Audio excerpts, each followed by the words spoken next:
Supreme court में नए वक्फ कानून पे चल रही सुनवाई में मुस्लिम ही जीतेगा, इसका एक बड़ा दावा सामने आ गया है। इस दावे के सामने आने के बाद हड़कंप मच गया है।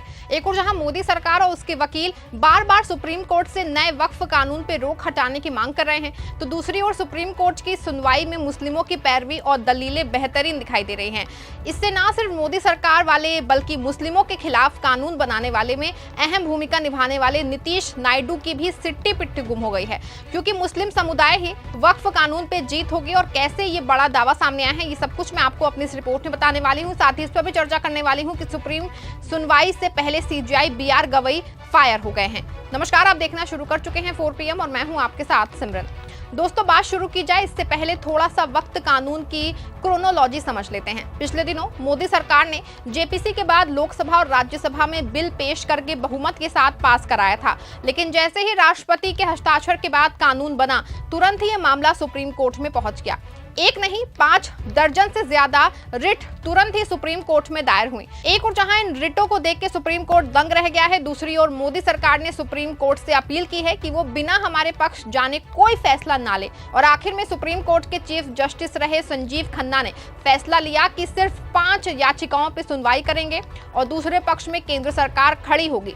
केंद्र सरकार ने अपने वकील के रूप में सॉलिसिटर जनरल को नियुक्त किया, तो मुस्लिम पक्ष की ओर से कई बड़े वकील कपिल सिब्बल और अभिषेक मनु सिंह भी पैरवी के लिए खड़े हुए हैं। आपको बता दें कि सुनवाई जैसे ही शुरू हुई, तुरंत ही चीफ जस्टिस रहे संजीव खन्ना ने तुरंत ही नए वक्फ कानून की नियुक्तियों, वक्फ की संपत्तियों से छेड़छाड़ करने समेत समस्त नई गतिविधियों पर रोक लगा दी। लेकिन इसके बाद से सुनवाई का दौर शुरू हो गया है और संजीव खन्ना रिटायर हो चुके हैं। अब मामले की सुनवाई नए सीजीआई बीआर गवई कर रहे हैं। माना जा रहा है कि सुप्रीम कोर्ट की कार्रवाई में जिस तरह की पैरवी मुस्लिम पक्ष की ओर से की जा रही है, ऐसे में मुस्लिमों के जीत के आसार बनते हुए दिखाई दे रहे हैं। लेकिन ये कैसे बन रहे हैं, ये हम आपको बताएंगे। उससे पहले नए सीजीआई अचानक क्यों वक्फ की सुनवाई को लेके फायर हुए हैं, इसको जान लेते हैं।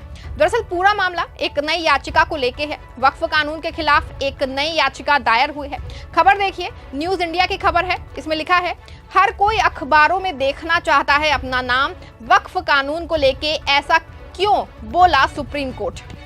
देखा आपने, खबर में साफ है कि नए सीजीआई वक्फ बोर्ड की नई याचिकाओं को लेकर गुस्से में है। आपको बता दें कि शुक्रवार को सीजीआई बीआर गवई ने इसकी याचिका पे सुनवाई की है। याचिकाकर्ताओं की ओर से पेश वकील ने कहा कि उन्होंने 8 अप्रैल को याचिका दायर की थी और 15 अप्रैल को सुप्रीम कोर्ट रजिस्ट्री द्वारा बताई गई खामियों को दूर कर दिया था, लेकिन उनकी याचिकाओं को सुनवाई के लिए सूचीबद्ध नहीं किया गया। प्रधान न्यायाधीश ने कहा कि हर कोई चाहता है कि उनका नाम अखबारों में आए। वकीलों ने जब पीठ से आग्रह किया कि उनकी याचिकाओं को लंबित याचिकाओं के साथ संलग्न कर दिया जाए, तो पीठ ने कहा कि इस पर विषय पे फैसला करेंगे। इसके बाद पीठ ने इसे खारिज कर दिया। जब इसी तरह की एक अन्य याचिका सुनवाई के लिए आई, तो पीठ ने कहा कि खारिज की जाती है। याचिकाकर्ता के वकील ने जब आग्रह किया कि उन्हें लंबित याचिकाओं में हस्तक्षेप करने की अनुमति दी जाए, तो प्रधान न्यायाधीश ने कहा, हमारे पास पहले से ही बहुत सारे हस्तक्षेपकर्ता हैं। आपको बता दें कि पहले ही तय हो चुका है कि सिर्फ 5 याचिकाओं पर ही सुनवाई होगी और उन पर ही अंतिम फैसला सुनाया जाएगा। आपको बता दें कि 20 मई को सुनवाई की डेट निर्धारित है और इस पे सुनवाई में इस बात पे सुप्रीम कोर्ट फैसला लेगी कि क्या नए वक्फ कानून पे चल रही रोक को हटा दिया जाए या नहीं हटाया जाए। सीजीआई बीआर गवई की पीठ ने साफ कर दिया है कि सभी वकील पूरी तैयारी से आएं और दोनों पक्षों के वकीलों को 2-2 घंटा देते हुए मैराथन सुनवाई की जाएगी और इसके बाद वक्फ कानून पे जो है रोक लगी रहेगी या फिर हटेगी, इस पे जो है फैसला हो जाएगा। आपको बता दें कि माना जा रहा है कि वक्फ कानून पे रोक हटने से ही बहुत हद तक सारी बातें साफ हो जाएंगी कि कानून रद्द होगा या नहीं होगा। इस बीच वक्फ कानून पे मौलाना अरशद मदनी का बड़ा बयान सामने आया है। उनका दावा है कि जिस तरीके से सुप्रीम कोर्ट में सुनवाई हो रही है, वो साफ तौर पे ये दिखाई देता है कि नए वक्फ कानून रद्द ही होगा। बता दें आपको, सुप्रीम कोर्ट की ओर से जो 5 याचिकाओं में उनके मौलाना अरशद मदनी की याचिकाएं भी शामिल हैं। जमीयत उलेमा हिंद के मौलाना अरशद मदनी ने कहा कि सबसे अहम बात ये रही है कि गलत धाराओं पर रोक को अदालत ने बरकरार रखा है। उन्होंने कहा कि अगली सुनवाई में दोनों पक्षों के वकीलों को 2-2 घंटे का समय बहस के लिए दिया गया है। ये इस बात का संकेत है कि अदालत इस मामले को गंभीरता से ले रही है और जल्द से जल्द इसकी सुनवाई पूरी करना चाहती है।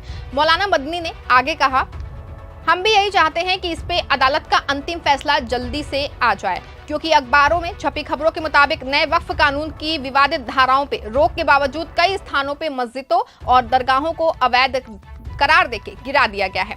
इसमें उत्तराखंड स्थित एक वक्फ दरगाह का मामला भी शामिल है। इसी तरह उत्तर प्रदेश के नेपाल सीमा से लगे जिले में कई मदरसों, कब्रिस्तानों, ईदगाहों ही नहीं बल्कि कई मस्जिदों को भी अवैध या सरकारी जमीन पर स्थित बता के तोड़ दिया गया है। जो लोग संविधान की सर्वोच्चता को खत्म कर चुके हों, उनसे ये उम्मीद कैसे की जा सकती है कि वे कानून का सम्मान करेंगे। ये वही लोग हैं जो सत्ता के नशे में खुद को ही कानून समझ बैठे हैं।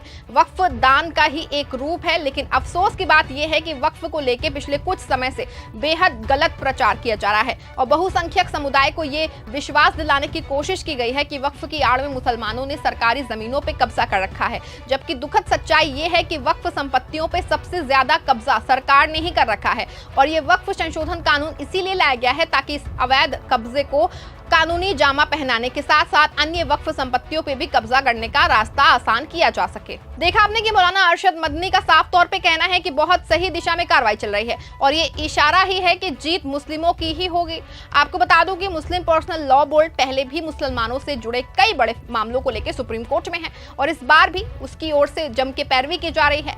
वक्फ की सुनवाई में जब मोदी सरकार की ओर से वक्फ की संपत्तियों को अचानक बढ़ने का दावा पेश किया गया था, तो उस दौरान मुस्लिम पर्सनल लॉ बोर्ड ने इसका खंडन करते हुए डॉक्यूमेंट दिया था। जो जमीनें और संपत्तियों को अचानक बढ़ने की बात सुप्रीम कोर्ट कर रहा है वो पूरी तरह से फर्जी है। आपको बता दें कि आगे भी इसी मामले पे सुनवाई होनी है। इसी के अलावा एक मामला जेपीसी का भी था जिसमें डीएमके की ओर से ये साफ कर दिया गया था कि जेपीसी में सरकार ने मनमानी की है, ना तो विपक्षी सांसदों के सुझावों को लिया गया है और ना ही उनको सुना गया है। ऐसे में साफ है कि कहीं ना कहीं वक्फ के कानून जो है, नए कानून पे मोदी सरकार की बड़ी हार जो है हो सकती है। आपका इस पूरे मामले पे क्या मानना है? क्या मौलाना अरशद मदनी का दावा सही है? मौलाना अरशद मदनी को क्यों लग रहा है कि वक्फ पे मुस्लिम ही जीतेंगे? पूरे मामले पे आपकी जो भी राय है कमेंट सेक्शन में जरूर बता दीजिएगा और इस खबर को लाइक और शेयर भी जरूर कर दीजिएगा। चैनल पे नए हैं तो चैनल को भी सब्सक्राइब किए बिना मत जाइएगा।